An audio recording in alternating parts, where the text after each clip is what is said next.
This is my favourite time, when the day is creeping up on us and we must put in order the chaos of the night, stand guard once more, ready for life. A wonderful fact to reflect upon, that every human creature is a profound secret and mystery to every other. Until that secret is given to another to look after, and then perhaps two human creatures may know each other. Do you not think?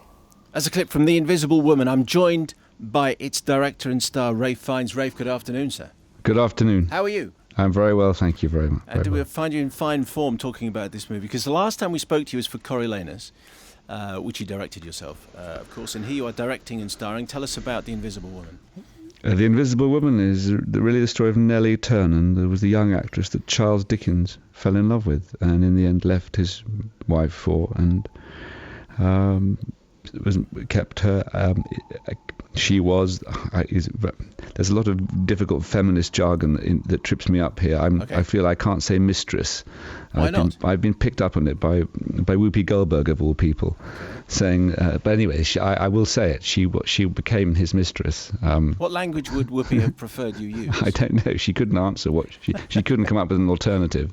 I remember. Close friend. Close friend, kept in secret in a house somewhere. Okay, I didn't realise that was a controversial word, actually. Well, I don't know that it is, but I remember sort of there's I was oversensitive to the fact that she said, no, I don't like that word mistress, but I have used it because I can't think of any other word to describe it. But that's what Nellie was, or kept woman, which sounds even worse. Yeah, it does. Yeah. What do we know of Nellie Ternan? She was one of three sisters, all actresses. The mother was an actress who had been reasonably successful actress in the theatre in England in the sort of 1830s, 1840s. And what happened was Dickens mounted a production. He was a passionate amateur actor and mounted productions which he directed, starred in his own home, and he mounted a production of a rather creaky melodrama written by his friend, the novelist Wilkie Collins, and he had written it. Was a big success, and then he took it as a charitable, as a fundraiser to raise money for the widow of a dead friend. He took it to Manchester, and because it would have been unseemly for his daughters who had played the female roles at home to have played it on the public stage, he thought he would look for professional actresses, and he was introduced by his friend, the actor Macready, to the Ternan family, and so they were the professional actresses hired for the occasion at the Free Trade Hall in Manchester, and Nellie was there playing a minor role, and Dickens met her then, and that was when it started. I quite like the look of that creaky melodrama, to use your phrase, that you're putting on. That looked quite a fun show. Well, it was a famous... Dickens directed it, essentially, and it was a big hit at the time. And it is quite hard work to read it, but apparently I think he cut it aggressively, and he was very fastidious with his stage effects, and he hired one of the great scenery painters of the day to do the sets, and it was a big success at the time. When it was mounted later, after his death, it was a flop. Now, you have constructed... this, and you've worked with Abby Morgan. It comes from Claire Tomlin's book, but it's sort of set around that production, which is 1857, and then a later production which Nellie is putting on when she's a headmaster's wife at Margate School. Just explain the construct of the film. Well, the film works essentially as a flashback structure. So when the film starts, we meet Nellie, who is running a school with her husband, as you say, in Margate, and she's mounting a production of a play written by Charles Dickens and Wilkie Collins. So we see quite quickly her connection to Dickens, and then we go back in time and we meet her as the young actress, as I just described, rehearsing The Frozen Deep in Manchester, and so these two timescales, if you like, run in tandem. So one really, the older Nellie, the lady who's teaching in the school, is I see her as a woman brilliantly portrayed, I have to say, by Felicity Jones in the role, seeking to come to terms with the memory of this love affair with Charles Dickens, that she has felt she's had to keep it a secret. She can't talk about it. Even her husband doesn't really know about it, though we feel he might suspect there was a previous love affair. So that's the older Nellie in the early 1880s. Going back in time to the late 1850s, when Nellie's about 18, the film tries to chart the journey of Dickens's amorous pursuit of Nellie and how she would have dealt with it, and the odd sort of moments of embarrassment and awkwardness that she would have felt trying to sort of negotiate her way around Dickens's pursuit of her. Do we know how much it informed what he wrote? Well, one can speculate, and I think it can only ever be speculation. Most biographers seem reluctant to sort of draw straight, hard lines between the books he wrote once we know he had met Nellie, but I can't help wanting to speculate quite aggressively in a way, I suppose. Great Expectations is the book that the film that with Abby and I wanted to sort of centre on, because I think you can make quite a good case that although he wrote Tale of Two Cities first after meeting her, which is in a way a kind of the hero Sidney Carton is sort of a version of the man he was playing in the play that he was putting on when they met. But The Great Expectations leaps out, I think, at one as being sort of arguably perhaps a sort of link, i.e. Pip's pursuit of Estella, Estella's reluctance to accept Pip, the kind of ambivalent ending about will they be together or will they not be together. And there's a sort of what I call a shadowy quality about Great Expectations. It's full of uncertainty, and Pip's ambition, and we often find Pip in his social ambition rather unattractive. And I think Dickens is wrestling a bit in his imaginative world, I have to underline that, with what's going on in his real life.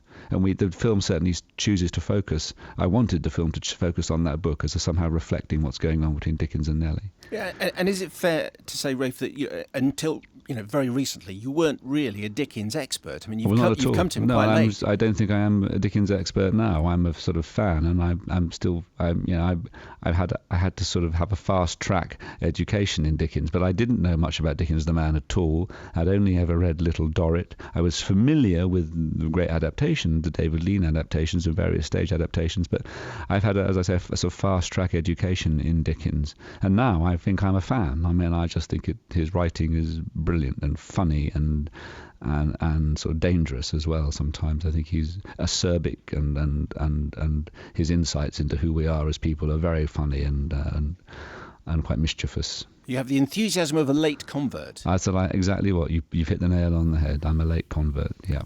And the way you play him, is he ever at rest? I mean, he seems to have a manic energy that runs. I mean, apart from an amazing scene where you stand with Nellie silent, not moving, for an incredible amount of time, he's always on the move. Well, I think I've got that from all the reading that I've done, and actually the actor Simon Callow, who brilliantly portrays Dickens in a one-man show, is emphatic about. And I have to agree. I think Simon's right. I think this restlessness is a sort of permanent feature of Dickens.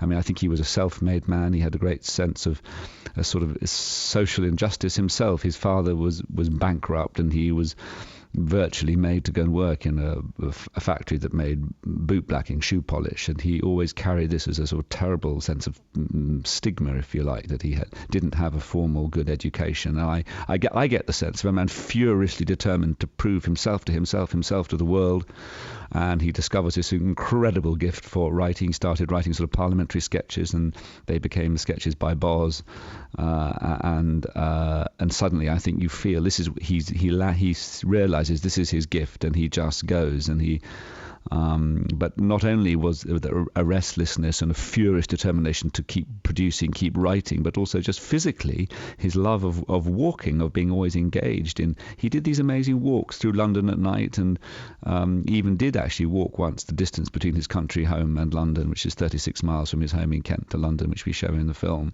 But I get the sense of a man who's can't stop. And in fact, he died at the age of 58. And when you look at pictures of him at the time, he looks like a man in his early 70s. I think he just sort of ran his body into the ground. And I think it's fair to say, taking on all the genius that you've just been talking about, he didn't behave well, did he? I mean, when it came to the relationships with his wife particularly, I mean, he behaved abominably. Well, by which yes. I mean, things like announcing his divorce or separation without actually explaining that to his wife, for example. Yes, he lost some close friends over it. I think even at the time, despite his fame and the way that sort of fame can often protect people from their worst excesses and transgressions, he left his wife very cruelly. It was a sudden. He barely exchanged any letters with her after the separation. He attempted to forbid his children from communicating with her. His eldest son, Charlie, stood up to him and stayed with Catherine. I think the settlement for her was reasonably generous, but he seemed to be a man wanting to absolutely cut off a marriage that I believe he'd been frustrated and unhappy in.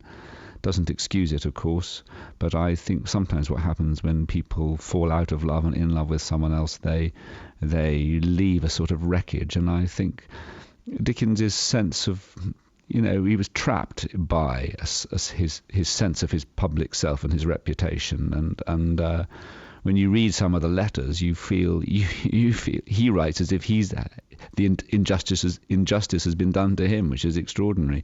But no biographer that I've read can somehow excuse, justify, or find.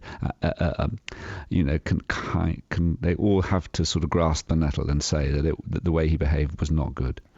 And we see you in the film again with Kristen Scott Thomas and Tom Hollander, fantastically. And of course, I'd forgotten that you were his Bishop of London. Yeah. You turned up with him when he was Rev. You were that fantastically, slightly strange Bishop of London, which was enormous fun. I reprised the Bishop of London in the new Rev series. Oh, excellent! Well, we'll look forward to that. Yeah. We had Ken Branagh on the show very recently. And he is a serious actor, of course, and he's turned to directing blockbusters. He's done Thor, and he's done the new Jack Ryan movie. Well, as I mentioned, when we spoke to you, it was Coriolanus. Now you're directing The Invisible Woman. Could you ever imagine directing a big action blockbuster like the kind of which that Ken Branagh's done? Or does that not interest you at all?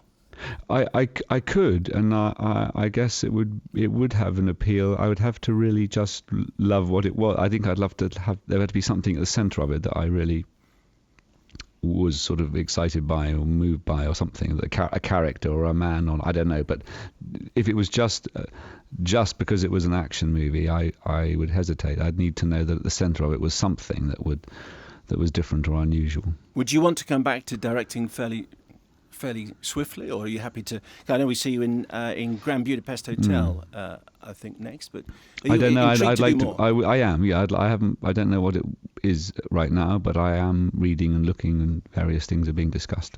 And Bond 24, is that with you? Yeah, I hope so. That's what I'm told, unless they change their mind. But that's scheduled to shoot starting in October, I think. I think you'd have been told by now if that wasn't going to happen. Ralph Fiennes, we always appreciate you coming on the show. Thank you very much, sir, for your time. Thanks, Simon.